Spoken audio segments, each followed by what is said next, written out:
Le blob, il occupe 100% de mon temps. Je partage ma vie avec le blob. C'est un peu comme un alter ego, c'est un organisme qui, moi, me fascine parce que je ne le comprends pas. Il n'y a pas d'yeux, il n'y a pas d'oreilles, et c'est vraiment, il va percevoir le monde d'une façon qui nous est complètement inconnue. Et c'est ce qui me fascine. Je suis Audrey Dussutour, je suis directrice de recherche au CNRS, au Centre de recherche à la cognition animale, à l'Université Paul Sabatier à Toulouse. Le blob, on le trouve en forêt, donc c'est vraiment un milieu forestier. Il faut que les températures soient assez douces, donc au printemps idéalement, après une pluie, parce qu'il aime les endroits qui sont humides, à l'abri de la lumière.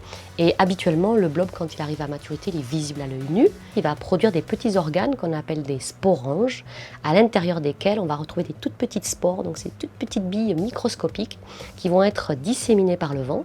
Quand ces petites spores se retrouvent dans le sol, elles vont germiner. Elles vont entrer en reproduction et elles vont former des nouveaux blobs. Actuellement, par exemple, on a une expérience sur le vieillissement, puisqu'on s'est rendu compte que le blob et le vieillissement, c'était quelque chose d'un petit peu particulier, parce que le blob, comme nous, il vieillit au cours du temps, mais il a la possibilité d'entrer en dormance, et quand il ressort de sa dormance, il régénère. Et donc ça, c'est un petit peu particulier, on aimerait bien connaître son secret.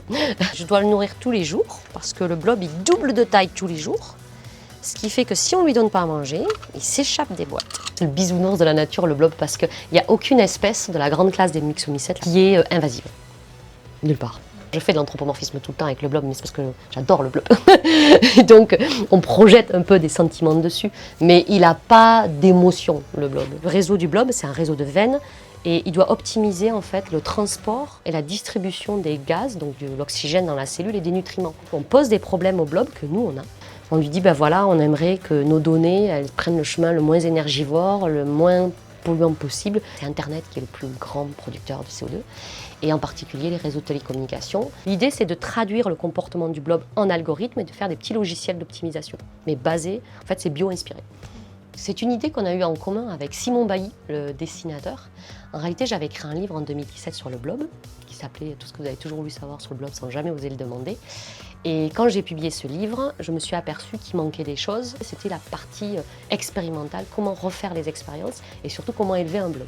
Le fait que le blob dise « je » dans le livre, j'avais vraiment envie de le différencier du premier livre. Le premier livre, c'est une autobiographie croisée entre le blob, les expériences et une chercheure. Je parle beaucoup de la recherche, comment elle se fait dans les laboratoires. Et celui-là, j'avais vraiment envie de le centrer que blob. C'était son histoire à lui, moi j'existe plus. Et donc c'est pour ça qu'on me dit, c'est vraiment un peu anthropomorphique, le blob dit moi, le blob. J'ai tout donné dans moi, le blob. Alors je trouve que c'est bien parce que ça encourage les gens à lire de la science. Donc après, ça permet de donner la visibilité aux auteurs, aux chercheurs qui écrivent des livres. Il n'y a pas que des chercheurs, il y a aussi des médiateurs qui écrivent des livres de science. Donc c'est vraiment bien pour nous.